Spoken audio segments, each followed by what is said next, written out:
Hello dear students, NCERT math series class 12th में आज हम करेंगे वेक्टर अलजेब्रा के exercise 10.4 means vector product, cross product जिसको कहते हैं। इसके पहले जो हमारा प्रीवियस लेक्चर हुआ है वो स्केलर प्रोडक्ट, डॉट प्रोडक्ट पर हुआ है। उसके एक्सरसाइज 10.3 के क्वेश्चन नंबर 1 to 13 तक हुआ था। क्वेश्चन नंबर 14 हमारा जो प्रीवियस वीडियो है उसमें नहीं आया था, तो हम यहाँ करते हैं लेक्चर 10.4 में उसको कवर करते हैं। तो लेक्चर 10.4 में जो पहले है वो क्वेश्चन हम कर लेते हैं 10.3 के। क्वेश्चन नंबर 14 से लेकर बाकी के जितने भी क्वेश्चन है क्वेश्चन नंबर 18 तक हैं उनको करते हैं। देखते हैं क्वेश्चन नंबर 14। बेसिक हमें पता है स्केलर प्रोडक्ट किसको कहते हैं। स्केलर प्रोडक्ट मींस क्या होगा, A dot B equal to mod A mod B modulus और कॉस थीटा।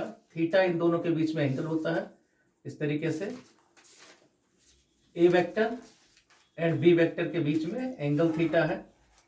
तो ये इस तरीके से ये फॉर्मूला लगता है। यहाँ प्रोजेक्शन की जरूरत होती है वो लेते हैं, दो वेक्टर के बीच में एंगल की जरूरत होती है तो हम पता करते हैं कि सारी चीजें हम कर चुके हैं।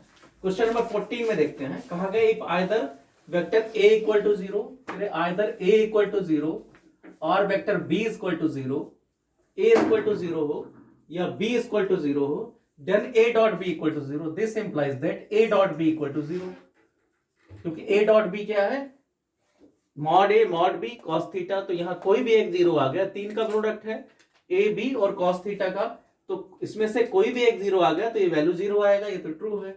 अब कहा गया है इसमें कि but the converse need not be true, justify your answer with an example. लेकिन कहा गया कि अगर इसका उल्टा लें, उल्टा means converse, converse means if A dot B equal to 0, तो A dot B equal to 0 means हो गया इसमें तीन चीजें होती हैं, mod A mod B and cos theta.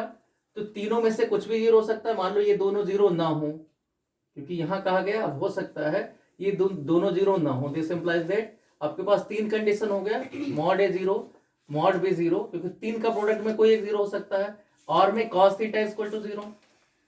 तो ऐसा सिचुएशन हो सकता है कि आपका mod A means A vector, आप ऐसे कह सकते हो A vector is not equal to 0, B vector is not equal to 0, but if cos theta is equal to 0 means अगर ये परपेंडिकुलर है then A dot B is equal to 0 आ जाएगा। तो यहां देखो इधर, जैसे कोई एग्जांपल देना तो एग्जांपल में कोई एक वेक्टर ले लो। वेक्टर ए इक्वल टू मान लो आपने ले लिया आई प्लस जे, बार बार आया है, और बी वेक्टर हमने ले लिया आई माइनस जे। तो यहां देखो डॉट करोगे तो क्या आ जाएगा, 1 -1 0 आ जाएगा, मीन्स ए डॉट भी 0 आ जाएगा, ए डॉट भी 0 आ जाएगा, but neither of vector is 0, neither A 0 nor be 0। तो ये आपका एक एग्जांपल आपको देना है। क्वेश्चन नंबर 15 देखो। 15 क्वेश्चन में कहा गया है if the vertices of A ABC of A triangle, कोई ट्रायंगल ABC है उसके वर्टिसेस दिया गया है A B C, इस तरीके से वर्टेक्स दिया हुआ है। वर्टेक्स A का कोऑर्डिनेट है 1 2 3 रेस्पेक्टिवली, मींस 1 2 3, A 1 2 3 है, B -1 0 0 है, 3 डायमेंशन में है, तो कैसे भी आप बना सकते हो। यहाँ 2D के डायग्राम में बना रहे हैं, 0 1 2 0 1 2, यहाँ पर ये तीनों दे रखे हैं respectively. Then find angle ABC, पूछा गया एंगल ABC मीन्स ये एंगल पता करना है, बीच में जो लिखा होता है वो पता करना है। बीच में B लिखा हुआ तो एंगल ABC पता करना है। तो AB इक्वल टू क्या आ जाएगा, cos थीटा वाला फॉर्मूला। यहाँ A dot product cos theta equal to क्या आ जाएगा, A dot B divided by mod A mod B।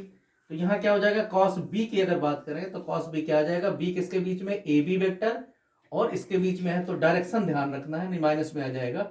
अगर आप यहाँ से इस तरीके से ले रहे हो, B से दोनों जाने चाहिए, मीन्स क्या है, B आपका इनिशियल है, A टर्मिनल है, तो BA वेक्टर यहां B से C की तरफ जा रहा है, डॉट BC वेक्टर। उल्टा कर दोगे अगर तो आंसर गलत आएगा, मीन्स माइनस में आ जाएगा, ये ध्यान रखना। आपका आंसर फिर पाई में माइनस आंसर आ जाएगा, BA का मॉड और यहाँ BC का मॉड।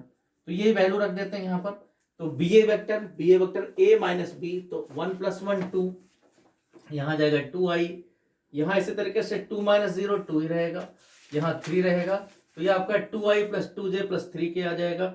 डॉट इसी तरीके से BC देखेंगे C - B, तो 0 - 1 1 आ जाएगा, 1 - 0 1 ही रहेगा, 2 माइनस 0 2 रहेगा, इनका डिवाइडेड बाई इधर आपका 2 square plus 2 square plus 3 square means 4, plus में 4 प्लस में 9, दूसरे में इसी तरीके से 1 प्लस 1 प्लस में 4, तो इसको सिंप्लीफाई करोगे तो क्या आ गया 2 इंटू 1 2, क्योंकि ये आई होता है ठीक, वास्तव में 2i plus 2j plus 3k है ये, यहाँ भी इसी तरीके से 1i plus 1j means j जिसको कहते हैं प्लस में 2k ऐसे लिखते हैं, तो यहाँ 2 इंटू 1 2 प्लस 2 इंटू 1 2, 3 इंटू 2 6, तो ये ऊपर आ गया 10 और नीचे आ जाएगा 4 4 9 मीन्स 8 और 9 रूट 17, और यहाँ आ जाएगा रूट 17 इंटू रूट में ही यहाँ 6 आ जाएगा, तो दोनों रूट में ही है, तो यहाँ आ गया 10 अपान में 102,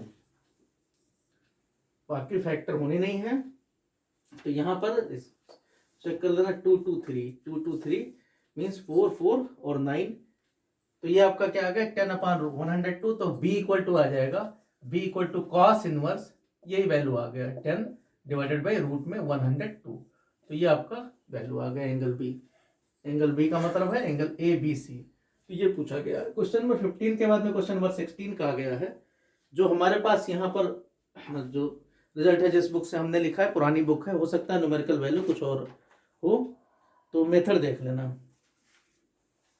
इसके बाद देखते हैं क्वेश्चन नंबर 15 के बाद क्वेश्चन नंबर 16 देखते हैं, क्योंकि रह गए थे 2-3 क्वेश्चन, तो इनको हम कर लेते हैं जल्दी से, इसलिए वीडियो थोड़ा सा हमारा लेंदी होगा, मीन्स 1 घंटे के आसपास का होगा, क्रॉस प्रोडक्ट पूरा कवर करना है इसमें, फिर मिसलेस का अलग से वीडियो है। क्वेश्चन नंबर 15 देखते हैं, 15 तो होगा, क्वेश्चन नंबर 16 देखते हैं। क्वेश्चन नंबर 16 कहा गया है, क्वेश्चन नंबर 16 में है, so that the points A 1 to 7, एक पॉइंट दे रखा है 1 to 7, दूसरा कोई B पॉइंट है 2 6 3, B पॉइंट है 2 6 3, C पॉइंट है 3 10 -1, C पॉइंट है 3 10 -1, 3 10 -1, कहा गया आर कोलिनियर, कहा गया कोलिनियर, कोलिनियर मतलब ये A B C इस तरीके से एक लाइन में है, तो एक लाइन में तभी होंगे जब आपका क्या हो यहाँ कंडीशन कि जो आपका ए बी वेक्टर का डायरेक्शन और ए सी का डायरेक्शन एक ही हो, मीन्स ए बी वेक्टर और बी सी वेक्टर कोलिनियर के लिए क्या होना चाहिए, कॉमन पॉइंट आना चाहिए इसमें, मीन्स इनका रेशियो बराबर होना चाहिए।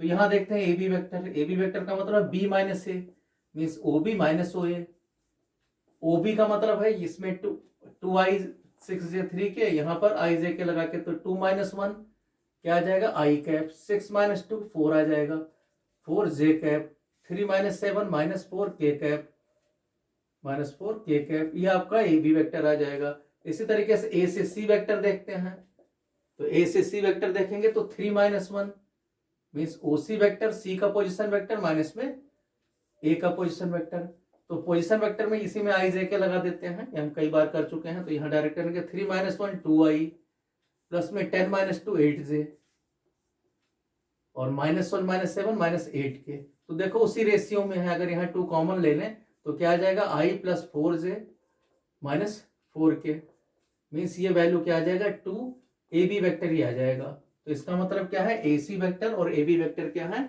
कोलिनियर है, या ये क्या है पैरेलल है, इसका मतलब क्या होगा A B vector is parallel to A C vector, या हम कहेंगे इसी को कहेंगे ए बी सी, जब पॉइंट में कहते हैं तो कहते हैं आर कोलिनियर, आर कोलिनियर। इसका दूसरा तरीका भी है कि आप क्या कर दो यहाँ पर 1/2 4/8 -4/8 मीन्स ये इस तरीके से 1/2 = 4/8 = -4/-8, अगर इनके रेशियो बराबर है हमेशा यही आएगा, 1/2 आएगा जो इधर आया है, तो आपका क्या आ जाएगा यहाँ पर, इसका मतलब ये कोलिनियर है, पढ़ चुके हो 10th क्लास में। क्वेश्चन नंबर 17 देखते हैं, तो ये प्रूफ हो गया कोलिनियर है, so that the vectors 2i - j + k, एक वेक्टर दे रखा है 2i - j + k, एक ये वेक्टर दिया गया है, दूसरा वेक्टर है i - i cap -3j cap और माइनस में 5k कैप, दूसरा वेक्टर ये दे रखा है, तीसरा है 3i 3 -4j -4k कैप, ये दिया हुआ वेक्टर, ये 3 वेक्टर दिए गए हैं, कहा गया form A vertices of A right angle triangle, ये वर्टिसेस बना रहे हैं, मीन्स ये क्या है, ये आपका एक कोई पॉइंट है, ए का कोऑर्डिनेट है, ओ ए वेक्टर है, ये आपका ओ बी वेक्टर है, इसी तरीके से ये ओ सी वेक्टर है। तो आपको पता क्या करना है कि ये क्या चीज है, यहाँ पर इससे जो ट्रायंगल बनेगा वो राइट एंगल ट्रायंगल बनेगा। तो राइट एंगल ट्रायंगल में पाइथागोरस थ्योरम फॉलो होगा। तो इसका मतलब आपको कोऑर्डिनेट तो दे ही रखा है, इसी को ऐसे भी दे सकते थे, यहाँ पोजीशन वेक्टर न देकर वर्टेक्स दे देते हैं कि मान लो ये 2 -1 1, यहाँ आपका 1 -3 -5, बी कोई पॉइंट है 1 -3 -5, ऐसे दे दिया जाता तभी क्वेश्चन का मीनिंग वही है 3 -4 -4। तो यहाँ पर इसी चीज को वेक्टर में कन्वर्ट कर दिया गया है। अब आपको क्या करना है, सबसे पहले ए बी वेक्टर पता करोगे। तो ए बी वेक्टर क्या आ जाएगा, ए बी वेक्टर मतलब ओ बी माइनस ओ ए, यहां से तो 1 -2 -i कैप, -3 प्लस -2 आ जाएगा -2 j cap, -5 + 1 means -4 k cap, -1 -6 k cap, -5 -1 -3 + 1 1 -2, इस तरीके से। इसी तरीके से अगर हम देखें BC वेक्टर, BC में C - B, तो यहां से करोगे 3 -1 2 2i cap, -4 + 3 -j cap, -4 + 5 plus में आ जाएगा +k कैप। इसी तरीके से AC वेक्टर देखते हैं, तीनों की लेंथ फिर हम पता कर लेंगे। तो यहाँ क्या आ जाएगा, AC में C - A, C पॉइंट है, तो 3 -2 i कैप, इसी तरीके से -4 + 1 -3 j cap, -4 + 1 means -3 k cap. तो ये आ गया। अब आप देखो ए बी का मैग्नीट्यूड, तो ए बी का मैग्नीट्यूड का स्क्वायर ही पता कर देते हैं। स्क्वायर क्या आ जाएगा, 1 स्क्वायर 2 स्क्वायर 6 स्क्वायर, तो 1 + 4 प्लस में 36, तो मिलके आ गया 41।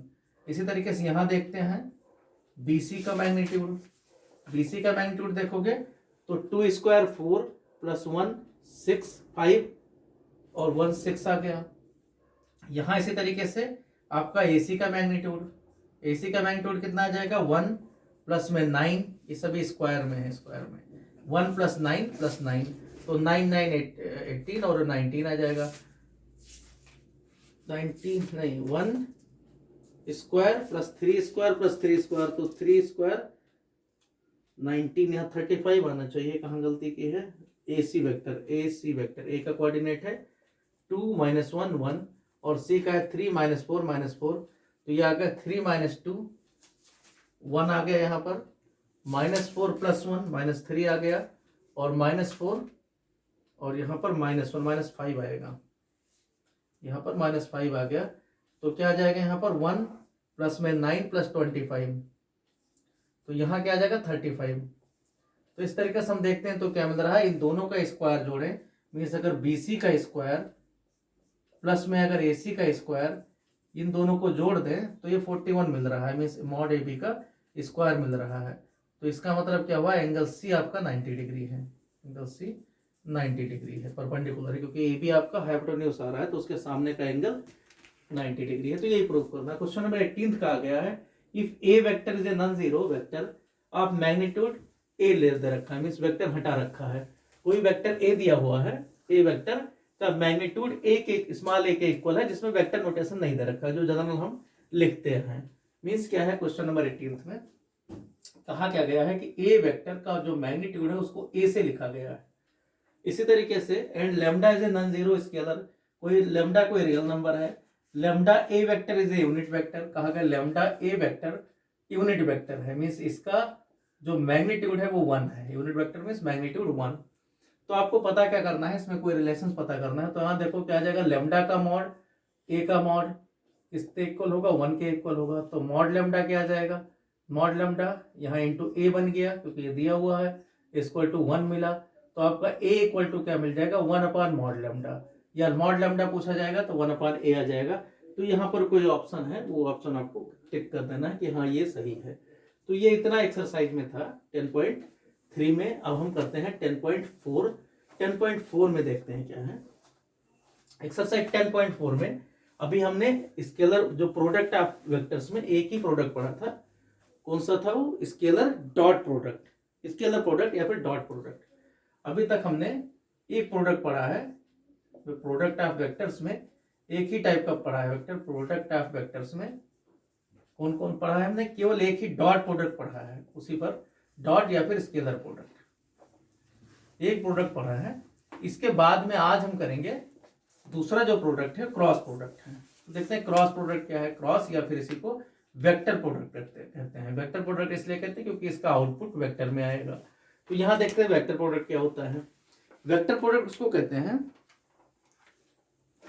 वेक्टर प्रोडक्ट मीन्स क्या होता है कि रिजल्ट आपका वेक्टर में रहे। तो नोटेशन में क्या कहते हैं, यहाँ डॉट लिख देते हैं, ए डॉट बी ऐसे लिख देते हैं। इसमें जब लिखेंगे तो ए क्रॉस बी लिखेंगे, तो ये रिजल्ट हमेशा वेक्टर रहेगा। तो यहाँ देखना है कैसे हमें करना है कि ए क्रॉस वेक्टर में देखो, इसमें अगर एक वेक्टर दे रखा है, वेक्टर ए मान लो यहाँ दिया हुआ है ए वेक्टर, और दूसरा आपको बी वेक्टर दे रखा है, और इसके बीच में अगर एंगल थीटा दिया गया है, तो ए क्रॉस बी, जो ए क्रॉस बी है उसका एक तो मैग्नीट्यूड चाहिए। तो मैग्नीट्यूड तो बहुत आसानी से ए बी, और जैसे कॉस थीटा होता है ऐसे यहाँ पर साइन थीटा आ जाएगा जो बीच में है। लेकिन इसका डायरेक्शन भी होगा। तो डायरेक्शन क्या होगा, जो ए और बी के का जो प्लेन बना, मीन्स 2 डायमेंशन का जो प्लेन बना, इसके नॉर्मल होगा। नॉर्मल का मतलब है जिस तरीके से ग्राउंड का डायरेक्शन होता है। ग्राउंड का डायरेक्शन कैसे है कि हम किस तरीके से जमीन खरीदते हैं तो आगे बढ़ते हैं, ऊपर की तरफ बढ़ते हैं या नीचे की तरफ जाएंगे, इधर उधर नहीं जाएंगे। तो वही यहाँ पर अगर एक्स वाई है तो जेड इसका डायरेक्शन होगा इस तरीके से। तो इसका डायरेक्शन क्या होगा, जो पूरे प्लेन के नॉर्मल या तो नीचे रहेगा -n, या फिर ऊपर की तरफ रहेगा। तो इसका जो डायरेक्शन है वो भी जरूरी है। अगर यहाँ n वेक्टर लेने, तो इसका मतलब क्या है कि अगर a क्रॉस b पता करना है तो a क्रॉस b का मैग्नीट्यूड तो रहेगा, ये तो मैग्नीट्यूड रहेगा। साथ में क्या रहेगा, एक वेक्टर भी रहेगा, क्योंकि ये तो एक नंबर आया, और एक वेक्टर भी रहेगा, उसको हम n वेक्टर लिख देते हैं। लेकिन ये वेक्टर कैसा रहेगा, ये यूनिट वेक्टर होगा, तो इसलिए इसका नाम है, इस पर हम कैप लगा देते हैं अभी से। तो इसका मतलब ये क्या है, n जो यूनिट वेक्टर है इसका नाम क्या है, यूनिट तो रहेगा, लेकिन unit normal vector, unit normal vector इसका नाम ही है। नॉर्मल वेक्टर का मतलब क्या है कि ए और बी दोनों के परपेंडिकुलर होगा। ये वेक्टर ए और बी दोनों के परपेंडिकुलर होगा। जैसे हम देखते हैं आई जे एक्स वाई जेड एक्सिस में, यहाँ अगर एक्स एक्सिस लेने, ये आपका वाई एक्सिस है, यहाँ जेड एक्सिस है, ये मान लो ओरिजिन है। एक्स का कोऑर्डिनेट, एक्स का डायरेक्शन आई कैप लिखा जाता है, इसका यूनिट डायरेक्शन जे, और जेड का के लिखा जाता है। तो ये इस तरीके से होगा कि अगर आई जे का प्लेन है तो कौन सा होगा, के डायरेक्शन इसका हो जाएगा।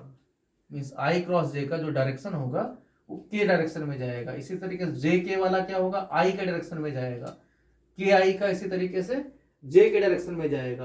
तो यहाँ इस तरीके से आपका एक टेबल बन जाता है, आई जे के, आई जे के। यहाँ इसी तरीके से आप इसको आई जे के सिमेट्रिक लिख दो, आई जे यहाँ के। इसी तरीके से यहाँ जे से शुरू है तो के, उसके बाद आई, के के बाद आई जे, मीन्स इस तरीके से। तो कुछ लोग यहाँ ये टेबल यूज करते हैं, ये एक टेबल बना लेते हैं। इससे देखते हैं कि आई क्रॉस जे अगर करेंगे, इन दो को क्रॉस करेंगे तो डायरेक्शन क्या होगा, के की तरफ। यहाँ इसी तरीके से जे क्रॉस के करेंगे तो डायरेक्शन क्या होगा, आई की तरफ। के क्रॉस आई करेंगे तो डायरेक्शन क्या होगा, जे की तरफ। इसी को अगर उल्टा करें, अगर के क्रॉस जे करेंगे, मान लो इन दोनों को ले रहे हैं, तो माइनस आई की तरफ होगा, मीन्स ऊपर की तरफ नेगेटिव की तरफ जाएगा, और नीचे आ रहा है तो बढ़ता जाएगा, मीन्स पॉजिटिव आएगा।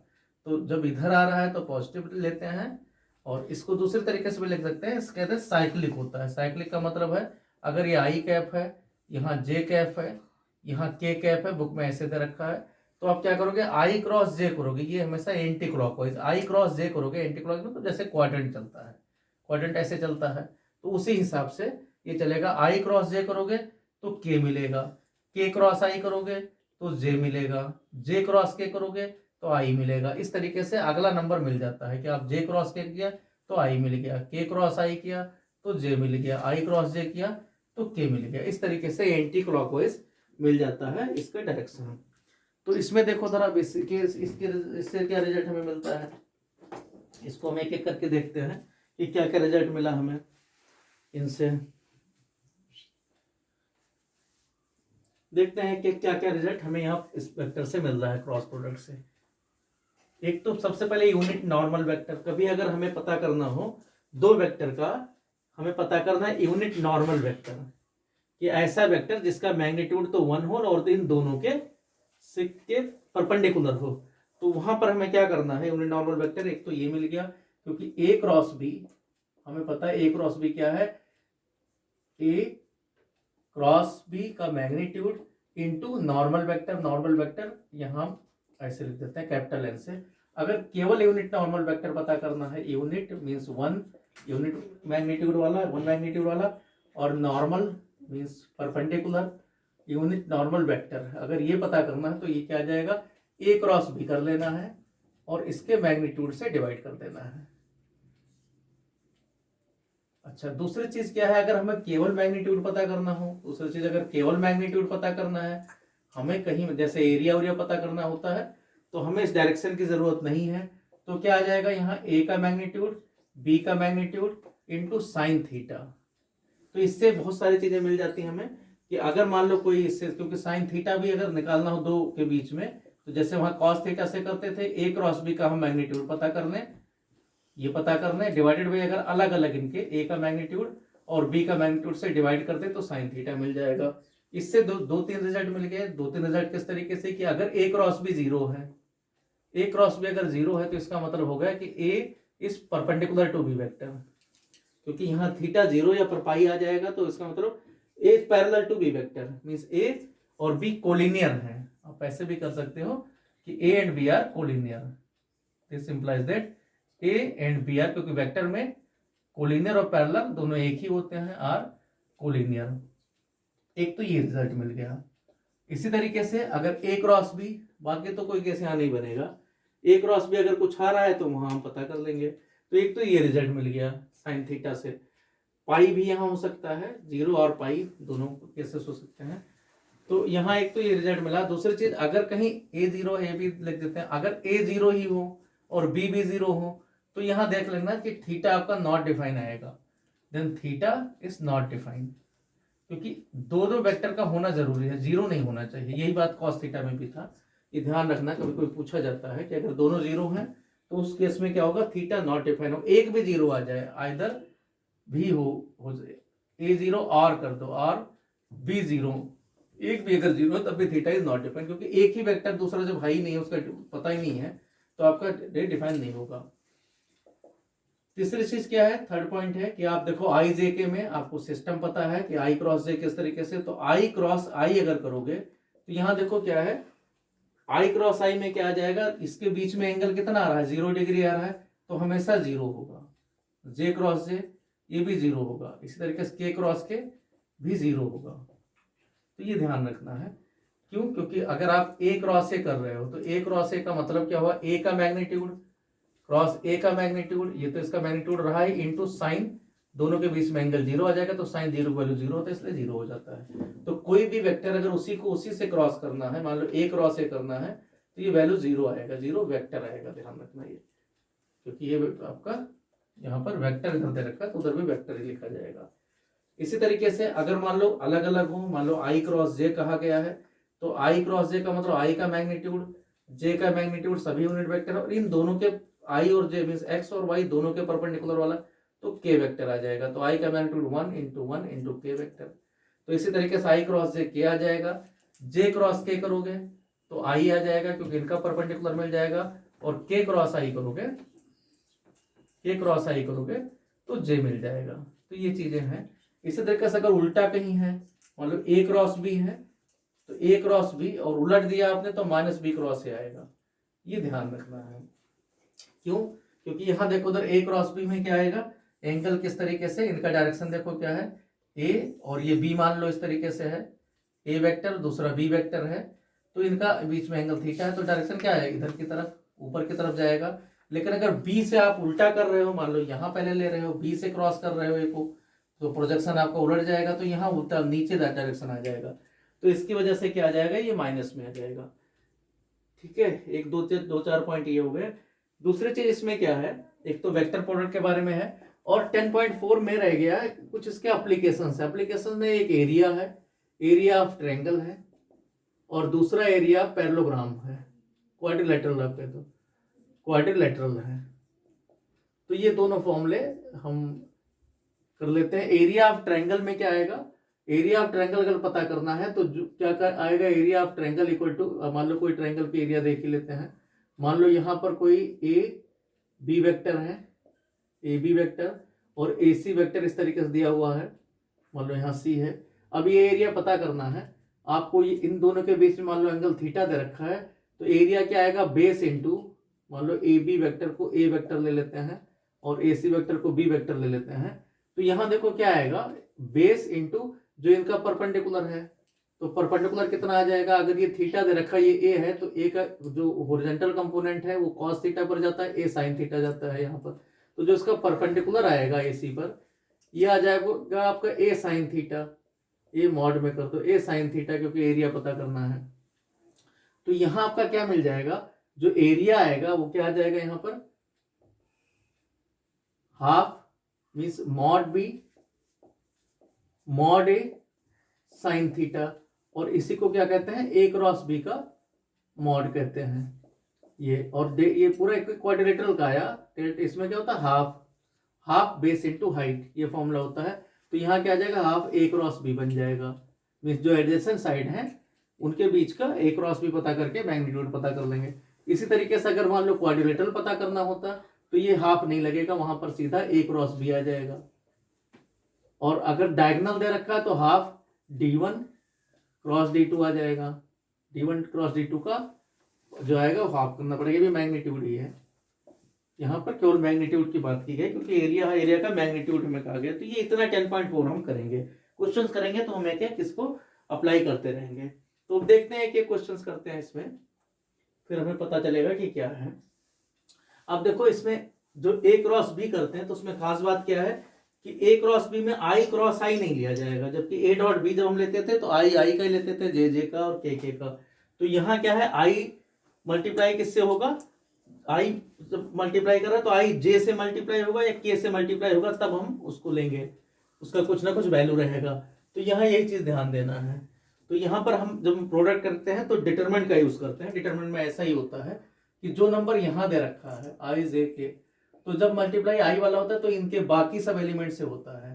मीन्स अगर यहाँ मान लो दे रखे A1 A2 A3 दे रखा है, यहाँ आपका B1 B2 B3 दे रखा है, तो आई के कोफिशिएंट में मल्टीप्लाई किसका होगा, इसका होगा, A2 और इनका होगा। तो यहाँ जब हम सॉल्व करते हैं इसको, अगर मान लो कोई वेक्टर ए दिया हुआ है A1 आई कैप प्लस A2 जे कैप, तो ये टेक्निक लगाते हैं A3 के कैप। इसी तरीके से बी वेक्टर कोई दे रखा है B1 आई कैप प्लस B2 जे कैप, तो जल्दी में क्योंकि एक एक मल्टीप्लाई करेंगे तो बहुत टाइम लगेगा, तो यहाँ हम ये इस्तेमाल करते हैं, ये वाला मेथड लगा देते हैं कि इसका मतलब है ए क्रॉस बी। तो ए क्रॉस बी क्या आ जाएगा यहाँ पर आई जे के, और यहाँ इस तरीके नोटेशन में आ गया। तो यहाँ क्या आ जाएगा A2 B3 मीन्स ये इससे मल्टीप्लाई हो जाएगा, माइनस में ये यहाँ मल्टीप्लाई हो जाएगा, तो ये आई के साथ हो गया। इसी तरीके से जे लेंगे तो जे आपका इन दोनों से डायगोनल से मिल जाएगा, के लेंगे तो यहाँ इनसे मल्टीप्लाई हो जाएगा। तो इस तरीके से आई वाला कभी आई के साथ नहीं आएगा क्योंकि A1 ही आई का कोफिशिएंट है, जे वाला कभी जे के साथ नहीं आएगा क्योंकि जे क्रॉस जे 0 होता है। तो ये आसानी से हमें जितना हम इतना करेंगे एक एक मल्टीप्लाई कि ये इससे करें इतना टाइम बच जाएगा और आपका ये जल्दी मिल जाता है रिजल्ट। तो यही हम अप्लाई करेंगे, वे क्वेश्चन में करेंगे, देखेंगे। चलो शुरू करते हैं एक्सरसाइज 10.4 का क्वेश्चन नंबर 1। क्वेश्चन नंबर 1 देखते हैं, कहा गया फाइंड ए क्रॉस बी का magnitude where A equal to vector A दिया हुआ है I cap minus 7 J cap plus में 7 के कैप, ये दिया हुआ है। बी वेक्टर दे रखा है, बी वेक्टर इक्वल टू है 3i कैप माइनस 2 जे कैप प्लस में 2 के कैप, ये दिया हुआ है। तो पता क्या करना है आपको, ए क्रॉस बी का मैग्नीट्यूड पता करना है, ए क्रॉस बी। तो ए क्रॉस बी क्या आ जाएगा यहाँ पर, किस तरीके से करना है, ऐसे डिटरमिनेंट का साइन बनाना है, यहाँ आई कैप, यहाँ पर जे कैप, यहाँ के कैप। आई के कोफिशिएंट क्या है 1 माइनस 7 7, तो 1 माइनस 7 7 लिखना है। 3 माइनस 2 2, 3 माइनस 2 2 लिखना है। फिर हम जब सॉल्व करेंगे तो क्या करेंगे, आई के साथ में क्या आ जाएगा यहाँ पर, ये दोनों मल्टीप्लाई आ जाएंगे, तो माइनस 7 इंटू 2 मीन्स ये इस तरीके से माइनस 7 इंटू 2 माइनस में माइनस 7 इंटू 2, तो माइनस 7 इंटू 2 माइनस 14 आया। यहाँ एक माइनस पहले से होता है मीन्स माइनस 17 माइनस में -7 इंटू 2 -14, यहाँ भी -14, ये आ गया। ये इतना आई कैप आया। माइनस में जे कैप पता करोगे, प्लस माइनस प्लस चलता है, जे कैप देखोगे तो 1 इंटू 2 मीन्स 2, माइनस में 21, -21 इतना जे आ जाएगा। के पता करोगे फिर प्लस माइनस प्लस, यहाँ के कैप आएगा। के कैप कितना आ जाएगा, 1 इंटू -2 -2, और यहाँ क्या आ जाएगा -3 इंटू 7, एक माइनस यहाँ पहले से होता है 21, इतना के कैप आ जाएगा। तो इस तरीके से यहाँ आ गया 0 आई कैप, माइनस में 2 -21 मीन्स प्लस में 19 जे कैप, और यहाँ इसी तरीके से प्लस में 19 के कैप, ये आ गया। तो हमसे पूछा क्या गया था, ए क्रॉस बी का मैग्नीट्यूड क्या है। तो मैग्नीट्यूड क्या आ जाएगा, square root of 0 square plus में 19 स्क्वायर और प्लस में 19 स्क्वायर। तो 19 स्क्वायर मीन बाहर आकर 19 बन गया, रूट 1 प्लस 1, तो क्या आ गया 19 रूट 2, इसका आ गया मैग्नीट्यूड।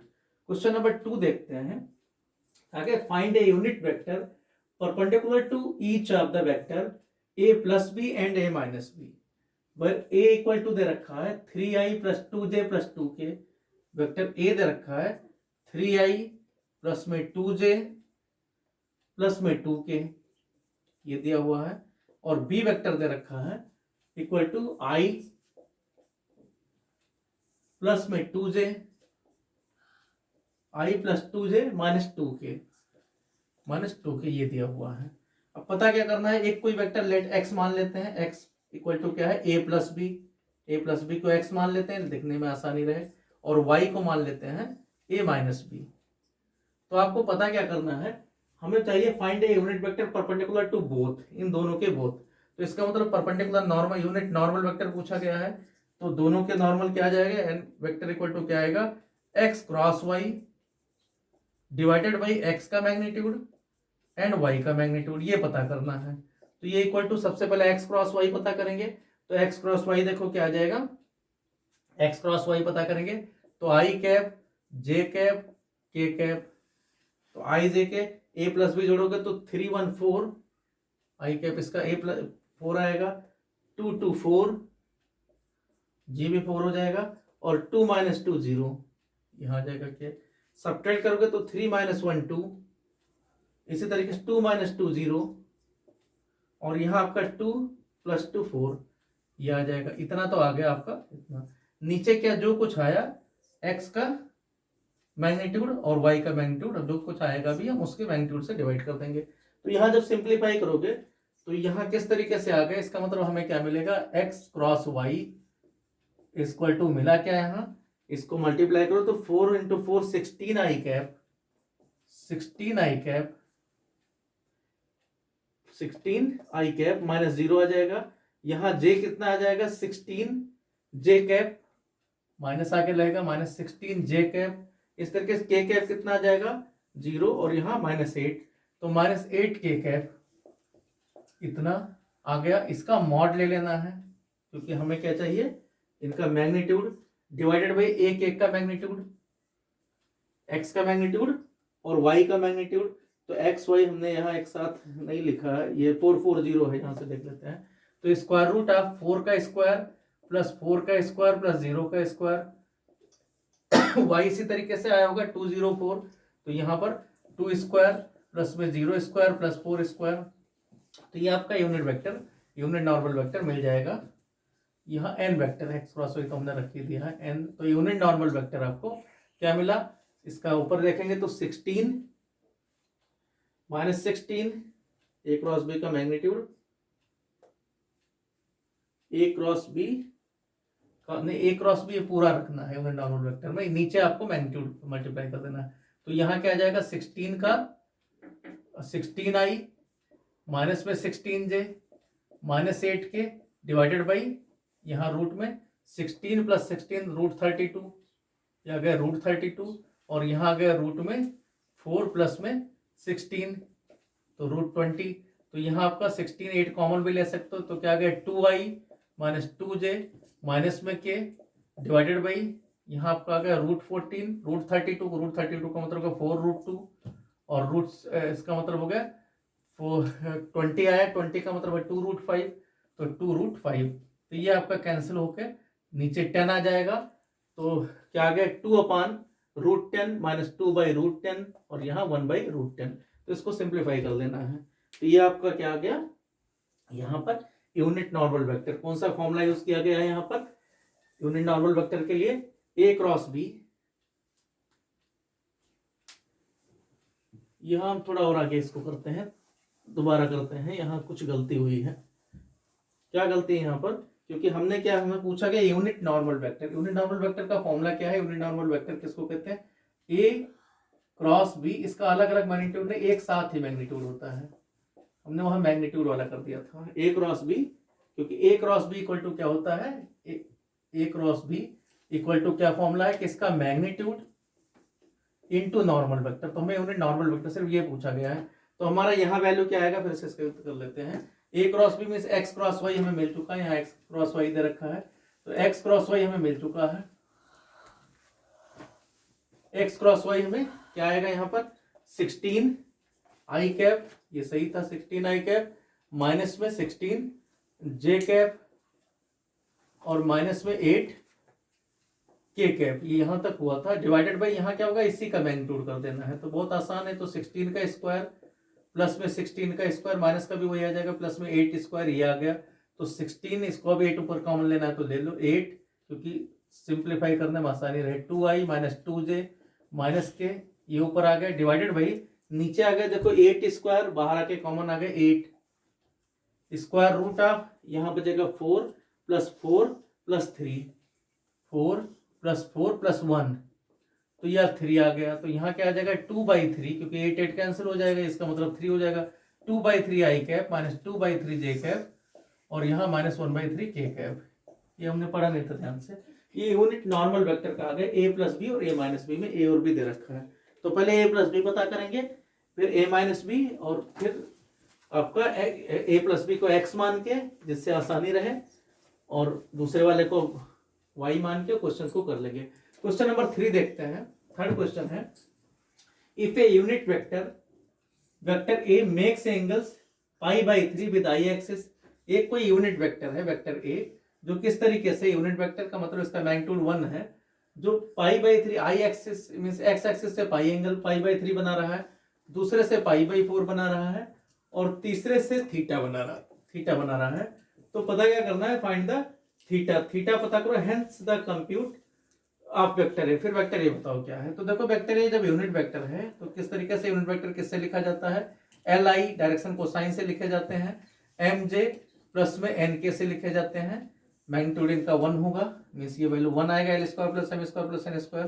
l का मतलब होता है cos थीटा, तो cos π/3 i कैप के साथ में प्लस में cos π/4 j के साथ में। यहां हमें नहीं पता है, थीटा दे रखा है cos थीटा k कैप के साथ में। ये एक का वेक्टर आया, मींस ये यूनिट वेक्टर है। नोटेशन में a वेक्टर दे रखा है तो आप a वेक्टर लिख देना। तो यहाँ ये दे रखा है, इसका मतलब क्या है? इसको और सिंप्लीफाई करो तो क्या मिल गया यहाँ पर? a वेक्टर इक्वल टू है क्या? cos π/3 means cos 60 means 1/2 i cap. इधर क्या आ जाएगा? 1/√2 j कैप। इधर क्या मिल गया? cos थीटा k कैप, ये मिला। तो इनका मैग्नीट्यूड क्या है? मैग्नीट्यूड का मतलब 1/2 का स्क्वायर प्लस में 1/√2 का स्क्वायर प्लस में cos स्क्वायर थीटा, ये वैल्यू 1 है। इसका मतलब 1/4, यहाँ 1/2, तो cos square theta equal to क्या आ जाएगा? 1 माइनस 1/4 और माइनस में 1/2, तो 1 माइनस ये दोनों जुड़ जाएंगे तो 3/4 आ गया, 3/4, क्योंकि माइनस 2/4 इसका मतलब है, तो यहाँ 1/4 आया। अब cos थीटा इक्वल टू क्या आ जाएगा? cos थीटा इक्वल टू आ जाएगा 1/2, जो 1/4 का स्क्वायर रूट। एक्यूट एंगल कहा गया है तो यहाँ पर माइनस नहीं लिया जाएगा। तो थीटा इक्वल टू क्या आ जाएगा? 1/2 किसका वैल्यू होता है? π/3 का। तो थीटा आपको मिल गया π/3 है। साथ में वेक्टर भी पूछा गया है, तो a वेक्टर इक्वल टू क्या आ जाएगा? यही वैल्यू रख देना है यहाँ। 1/2 i कैप तो था ही, 1/√2 j कैप है, यहाँ नहीं है, यहाँ इसकी जगह 1/2 k कैप आ गया। तो वेक्टर भी पूछा गया कि वेक्टर क्या है। यूनिट वेक्टर है, मर्जी नोटेशन ये दे दो, या फिर एक वेक्टर दे रखा है तो यही रहने दो, या कैप लगा दो, क्योंकि यूनिट वेक्टर भी क्या रखा तो कैप आप लगा सकते हो, कोई इसमें प्रॉब्लम नहीं है। इसके बाद देखते हैं क्वेश्चन नंबर 3 के बाद क्वेश्चन नंबर 4। क्वेश्चन नंबर 4 में कहा गया है, सिंपल सा एक मल्टीप्लाई है कि a minus B vector cross में a प्लस बी वेक्टर, ये क्या आएगा? ठीक है, ये प्रूव करना है। ये कितना आता है 2a क्रॉस b आता है, ये प्रूव करना है। तो यहाँ देखो a क्रॉस a मल्टीप्लाई करोगे, जैसे सिंपल सा a क्रॉस a, इसका LHS ले लिया गया, तो LHS क्या आ गया a cross a minus a cross b, a cross a minus a cross b, फिर plus b cross a cross b। इसी तरीके से यहाँ देखो उधर, यहाँ क्या आ जाएगा माइनस b क्रॉस a और फिर माइनस b क्रॉस b। अब a क्रॉस a का मतलब क्या होगा, a क्रॉस a का मतलब क्या है, a का मैग्नीट्यूड इंटू इन दोनों के बीच में एंगल, इसमें साइन 0 एंगल, क्योंकि उसी का उसी से, इंटू n कोई नॉर्मल यूनिट वेक्टर।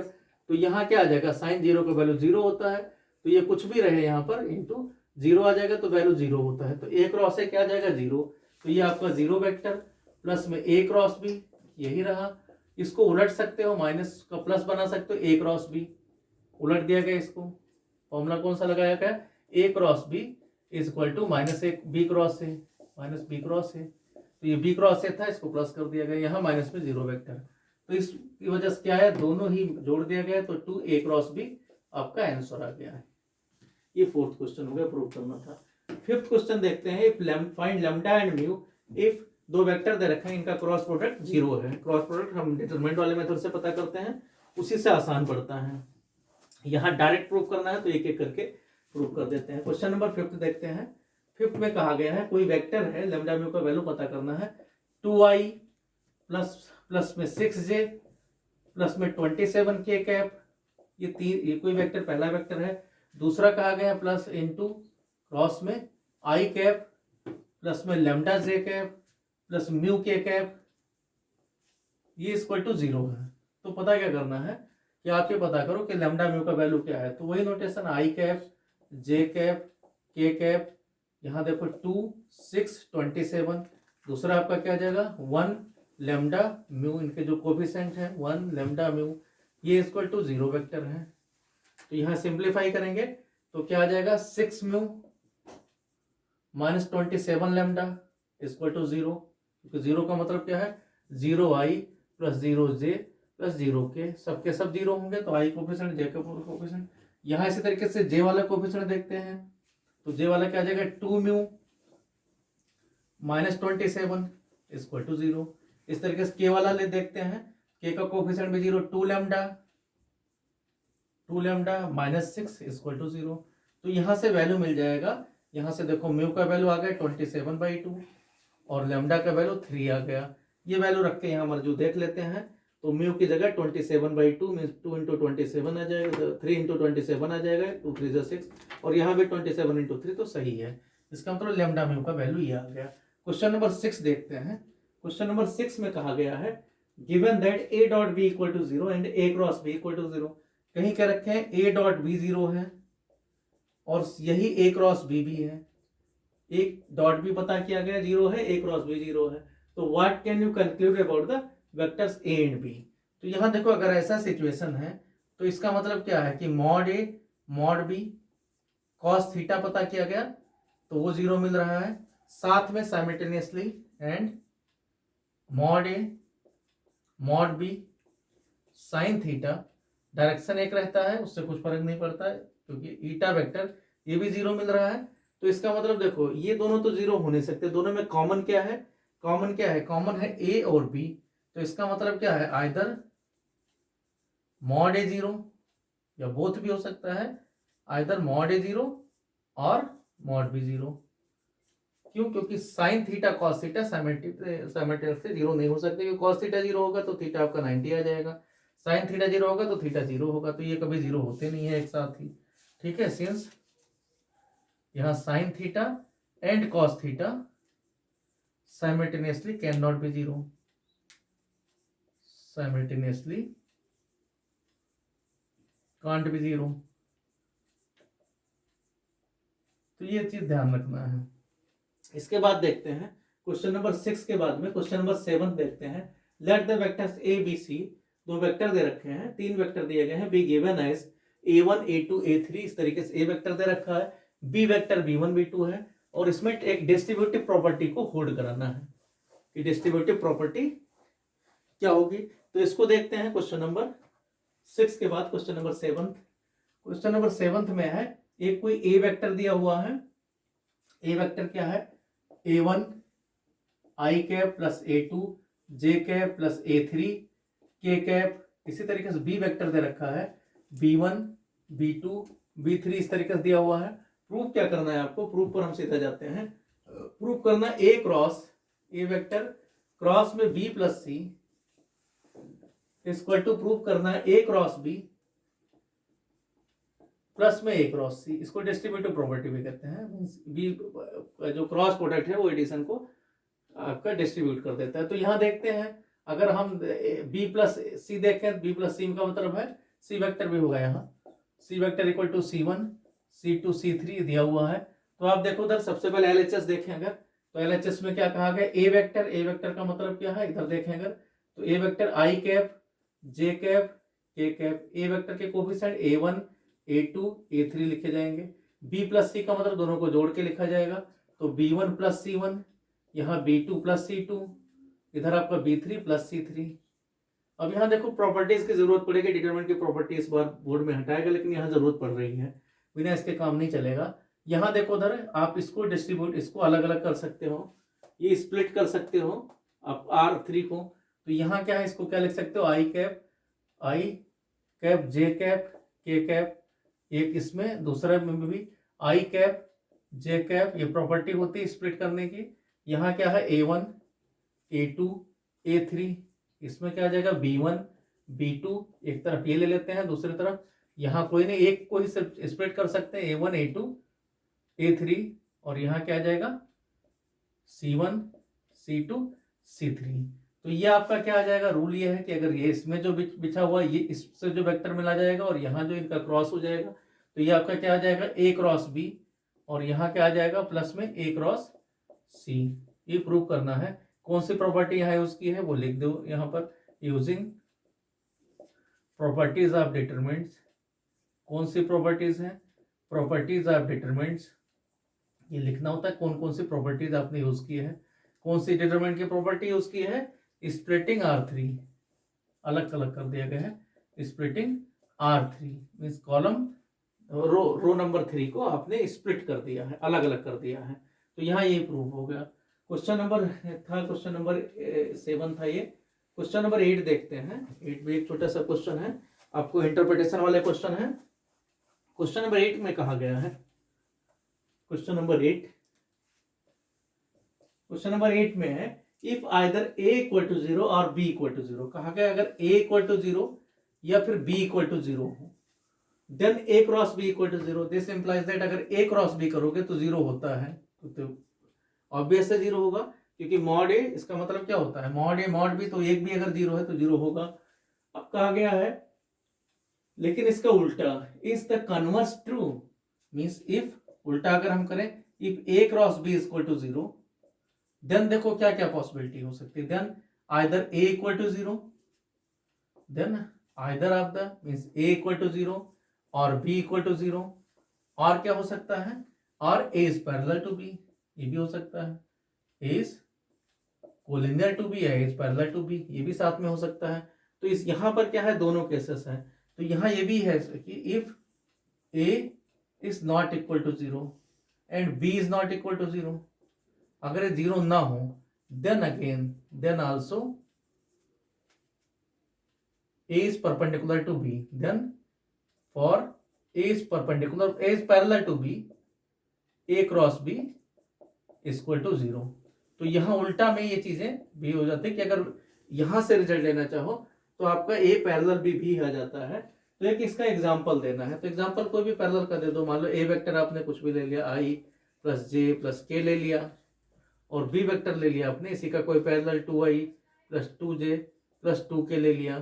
तो यहाँ देखो ना तो A 0 है, ये नॉट 0 है, यहाँ भी ये नॉट 0 है, लेकिन फिलहाल A cross B, but A cross B करोगे तो 0 आएगा, क्योंकि A क्रॉस B में आपको पता है कि दोनों ऐसे I J के लिखा जाएगा, इधर 1 1 1 इधर 2 2, तो प्रॉपर्टी से पता है कि ये दोनों पैरेलल आ जाएंगे, क्योंकि 2 इसमें कॉमन ले लोगे तो आपका R2 R3 दोनों बराबर आ जाएंगे। क्वेश्चन नंबर 8 के बाद क्वेश्चन नंबर 9 देखते हैं। क्वेश्चन नंबर 9 क्या है? 2-3 क्वेश्चन और बचे हैं इसमें एक्सरसाइज में। समझ में आ गया तो सभी क्वेश्चन जल्दी जल्दी करते रहोगे, लेकिन मैं एक एक बता रहा हूँ, कहीं भी क्वेश्चन में फंस सकते हैं कोई बच्चे, तो आसानी से समझ में आ जाए। क्वेश्चन नंबर 9 देखते हैं। Find the area of the triangle with versus A112। कोई एक ट्रायंगल के एरिया पूछा गया है, एप्लीकेशंस का पार्ट है। ए कोऑर्डिनेट दे रखा है 112, इसी तरीके से बी कोऑर्डिनेट दे रखा है 235, बी कोऑर्डिनेट है 235, सी कोऑर्डिनेट है 155 ये दिया हुआ है। तो पता क्या करना है, फाइंड द एरिया। तो एरिया आपको क्या करना है, ए बी वेक्टर पता कर लेना है। ए बी वेक्टर क्या आ जाएगा, बी माइनस ए मीन्स 2 - 1 आई कैप, 3 - 1 2 जे कैप, और 5 - 2 प्लस में 3 के कैप। इसी तरीके से ए बी के बाद में ए बी वेक्टर, ऐसे मान लो यहाँ से बी सी वेक्टर, हमें मैग्नीट्यूड ही चाहिए तो बी से ही दोनों ले लेते हैं, बी ए वेक्टर भी लिख सकते थे, एंगल तो चाहिए नहीं तो हम सीधा क्रॉस कर देंगे। तो यहाँ देखो बी सी वेक्टर क्या आ जाएगा, 1 - 2 मीन्स माइनस आई कैप, 5 - 3 प्लस 2 जे कैप, 5 - 5 0 के कैप। तो ये इस तरीके से मिल गया। अब आपको क्या करना है, यहाँ पर इसमें आपको एरिया चाहिए, तो एरिया का फॉर्मूला बताया था। एरिया ऑफ ट्रायंगल क्या होगा, area of triangle half magnitude of A B cross B C, A B cross A C, B से हमने ले लिया A B cross B C. तो यहाँ हाफ आगे लगा देना है। यहाँ आपको किस तरीके से मैग्नीट्यूड आई जे कैप, पहले वैल्यू पता करना है, फिर मैग्नीट्यूड इनका पता कर लेना। ये कितना आ जाएगा 1 2 3, यहाँ गए -1 2 0, इनको मल्टीप्लाई करोगे तो 1/2, यहाँ मैग्नीट्यूड ही रखो। तो क्योंकि ये मैग्नीट्यूड का ही काम कर रहा है, डिटरमिनेंट को मैग्नीट्यूड की तरह ले लेना। तो यहाँ आ जाएगा -6, 0 - 6 मीन्स -6 आई कैप, जे कैप पता करोगे तो 0, और यहाँ पर कितना आ जाएगा +3, तो 3 -3 बन जाएगा, -3 जे कैप। और इसी तरीके से के कैप पता करोगे तो 2 + 2 मीन्स 4 के कैप आ जाएगा। इसी का मैग्नीट्यूड पता कर लेना। तो 1/2 यहाँ मैग्नीट्यूड करोगे तो स्क्वायर रूट ऑफ 36 प्लस में 9 और प्लस में 16, तो 36 और 9 कितना आ जाएगा 45 प्लस में 16, जितना आया √61 आ जाएगा। 1/2 √61 62 जो भी है ये लिख देना। 36 9 45 और 6 16, तो 61 आ जाएगा। क्वेश्चन नंबर 9 था ये। क्वेश्चन नंबर 10 देखते हैं। क्वेश्चन नंबर 10 में कहा गया है find the area of the parallelogram. इस बार पैरेललोग्राम कहा गया है, जो पैरेललोग्राम के एरिया करेंगे तो हाफ आगे नहीं लगाएंगे, सीधा ए बी क्रॉस, दो एडजेसेंट साइड जो दिया जाएगा उन्हीं को क्रॉस कर देंगे। एडजेसेंट साइड इस साइड दे रखा है। Find the area of the parallelogram whose adjacent sides are determined by the vectors this. उनके एडजेसेंट साइड ही सीधा दे रखे हैं। कोई पैरेललोग्राम है तो यहाँ आपको ए वेक्टर दे रखा है और बी वेक्टर दे रखा है। ए वेक्टर है i - j + 3k, ये है i - j + 3k कैप। इसी तरीके से बी वेक्टर दे रखा है 2i, इधर का है 2i - 7j और प्लस में k कैप। तो आपको क्या पता करना है, इसमें a क्रॉस b, एरिया का फॉर्मूला सीधा a क्रॉस b का मैग्नीट्यूड पता कर लेना है। ये एरिया आप जो भी एरिया पैरेललोग्राम है, तो यहाँ क्या आ जाएगा, मॉड लगाओगे, मॉड हम सीधा बाद में लगा देंगे, आई जगह पर मैग्नीट्यूड कर देते, कोई दो बार लगाने की जरूरत नहीं। यहाँ दो बार लगाओगे कोई उसका मीनिंग दूसरा हो जाता है। ए क्रॉस बी, तो यहाँ आई cap J cap K cap, आई का ए का कोफिशिएंट क्या है 1 - 1 3, इसी तरीके से 2 - 7 1, इनको सिंप्लीफाई कर लेंगे, मॉड ऐसे लगा देते हैं। तो यहाँ -1 और +21, तो -1 प्लस में 20 20 आ गया, -1 और प्लस में 20 19 है 21, ठीक है। तो 21 - 1 20 आई कैप हो गया। जे कैप देखेंगे तो 1 - 6 -5 तो +5 आ जाएगा जे कैप, क्योंकि यहाँ माइनस पहले से। के कैप देखोगे तो -7 और प्लस में 2, तो -5 आ गया, -5 के कैप ये आ गया। इन्हीं का मैग्नीट्यूड देख लेते हैं। तो स्क्वायर रूट आप क्या आ जाएगा 20 स्क्वायर प्लस में 5 square plus 5 square, common 5 square, 5 बाहर आ गया। यहाँ 24 स्क्वायर मतलब 16 हो गया, और यहाँ पर 1 प्लस में 1, तो क्या आ जाएगा यहाँ 18 आ गया। 18 का मतलब 3√2, तो 15√2 आ जाएगा, है ना। स्क्वायर यूनिट या यूनिट, जो यूनिट स्क्वायर जो भी है, नोटेशन फिलहाल देने रखा है यहाँ पर। क्वेश्चन नंबर 11 में देखते हैं। Late the vector a and b are such that mod a = 3 mod b = this, then a cross b is a unit vector if the angle between a and b is। इसमें क्या कहा गया है, questions कोई है कि ए और B के सबके मैग्नीट्यूड दे रखे हैं और ए क्रॉस बी यूनिट वेक्टर है। तो कई बार पेपर में भी क्वेश्चन आए हैं इससे। क्वेश्चन नंबर 11 देखते हैं।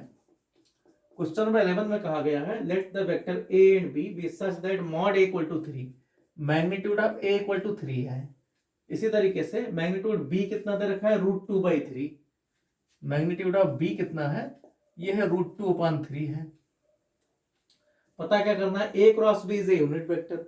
ए क्रॉस बी आपका यूनिट वेक्टर है, मींस ए क्रॉस बी का जो मैग्नीट्यूड आएगा वो 1 है, यूनिट वेक्टर मींस। तो पता क्या करना है आपको, तो देन थीटा इज कितना है। तो आपको पता है ए क्रॉस बी का जो मैग्नीट्यूड है उसका फॉर्मूला क्या होता है, ए का मैग्नीट्यूड बी का मैग्नीट्यूड इंटू साइन थीटा। तो ये वैल्यू 1 दे रखा है, तो इसका मतलब क्या होगा, यहाँ वैल्यू रखो 3 into √2/3 into sine theta equal to इतना दिया हुआ है, 3 कैंसिल हो गया, तो साइन थीटा इक्वल टू कितना आ जाएगा 1/√2। तो थीटा इक्वल टू कितना आ गया π/4। तो ये वैल्यू आ गया π/4। क्वेश्चन नंबर 12 देखते हैं, लास्ट क्वेश्चन है। तो क्वेश्चन नंबर 12 देखते हैं, ये भी मल्टीपल का क्वेश्चन है। यहाँ पर 4 ऑप्शन दे रखे हैं, उसी में से एक सही होगा। तो देखते हैं क्वेश्चन नंबर 12 में। क्वेश्चन नंबर 11 का ऑप्शन देखते हैं कौन सा सही था। ऑप्शन दिया हुआ है यहाँ पर, तो ऑप्शन में ये आपका π/4 बी वाला ऑप्शन दे रखा है, तो वही सही है। इसी तरीके से क्वेश्चन नंबर 12 में देखें, area of a rectangle having vertices A B सी।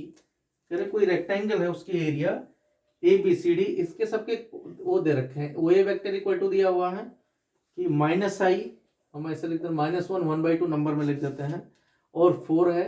इसी तरीके से ओ बी वेक्टर दे रखा है, ओ बी वेक्टर आई जे के में दे रखा है 1 1/2 4 है, 1 1/2 एंड 4 है। इसी तरीके से ओसी वेक्टर दे रखा है, जो सी के पोजीशन वेक्टर है वो 1 -1/2 और 4 है। इस तरीके से अगर ओ डी दिया हुआ है -1 -1/2 -1 -1/2 और 4 दिया रखा है। पूछा क्या गया है, area of the rectangle is. तो जब रेक्टेंगल है तो रेक्टेंगल में एरिया आप कोई भी, आप ए बी क्रॉस ए सी ले सकते हो। तो हम यही कर देते हैं, यहाँ A B cross A C area ले लेते हैं, क्योंकि ए से मिलना चाहिए, ए बी क्रॉस ए सी नहीं, ए सी तो डायगोनल हो जाएगा। तो हम इस तरीके से, आपका इस तरीके से मान लो दे रखा है, तो A B C D, A B A D ले लेते हैं। तो यहाँ देखो A B cross A D कितना आएगा, A B cross A D, ये हम ले लेते हैं इक्वल टू, यहाँ A B I cap J cap K cap, यहाँ देखो उधर ए बी मतलब बी माइनस से यहाँ से मल्टीप्लाई करते तो 1 -1 -1 2 आ जाएगा, 1/2 -1/2 0 होगा, और के भी 0 होगा, 4 - 4। इसी तरीके से ए डी देख लेते हैं, ए डी डी में से माइनस होगा तो -1 -1 0 आ जाएगा, -1/2 -1/2 -1 आ जाएगा, और 4 - 4 0 आ जाएगा। तो यहाँ आप इसको सॉल्व करोगे तो जो कुछ आएगा इसी का मैग्नीट्यूड ले लेना है एरिया में। तो क्या आ जाएगा, यहाँ पर आपको एरिया पता करना है इसका। तो एरिया कोई भी दो साइड, ये एडजेसेंट साइड हमने ले लिया, इन्हीं को क्रॉस कर देते हैं, या डायगोनल लो तो दोनों डायगोनल का क्रॉस करके हाफ करना पड़ता है। तो यहाँ क्या मिल गया आपका, यहाँ से आई कैप देखोगे तो आई 0 ही आ गया, जे देखोगे जे आपका कितना आ गया 2, ये भी 0 आ गया, के केवल बचेगा, तो के कितना आ गया -2 के कैप, ये आया। तो हमें इसका जब मैग्नीट्यूड पता करेंगे तो क्या आ जाएगा, यहाँ पर 2√2 का होल स्क्वायर मीन्स 2 का स्क्वायर, तो कितना आ जाएगा 2, तो 2 यूनिट इसका आ गया, 2 यूनिट स्क्वायर इसका आ गया एरिया। तो ये था आपका ऑप्शन में, ऑप्शन सी था। तो सी ऑप्शन यहाँ पर करेक्ट ऑप्शन है 12th में, तो सी ऑप्शन इसका करेक्ट है जिसमें 2 लिखा हुआ है, और ऊपर वाले में बी ऑप्शन π/4 था। तो ये इस तरीके से क्रॉस प्रोडक्ट आपका खत्म होता है। अब हमारा जो नेक्स्ट चैप्टर होगा, नेक्स्ट एक्सरसाइज हम करेंगे, वो मेसलेस एक्सरसाइज करेंगे, और उसको हम नेक्स्ट वीडियो में बनाएंगे। Okay, thank you.